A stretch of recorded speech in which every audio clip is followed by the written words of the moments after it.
সব তো জামাগুলো ঠান্ডা হয়ে যাবে। কি বলবো বল তোকে, এক কথা বারবার। মনা, একটু তেলটা রোদে দিয়ে দে না।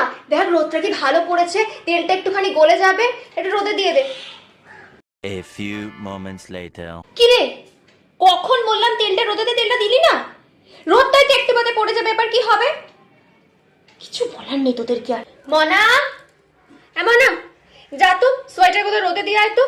এই শীতের রোদের সোয়েটারগুলো দিবি, এই রোদটা শরীরের জন্য খুব ভালো। যা যা যা যা যা, তুই রোদ তো লাগাস না, তোর সোয়েটারের রোদগুলো দে যা। তুই এখনো স্নানে যাসনি? কখন থেকে বলছি স্নানে যা। যা, আমি গিজার অন করে রেখেছি, যা স্নানে যা, স্নানে যা। কি রে, সে কখন তুই ঢুকেছিস স্নানে, তুই একবারও তো জল ফেলার আওয়াজ পাচ্ছি না? হ্যাঁ, কি রে, বসে আছিস নাকি বাথরুমে ঢুকে? গায়ে জল দে।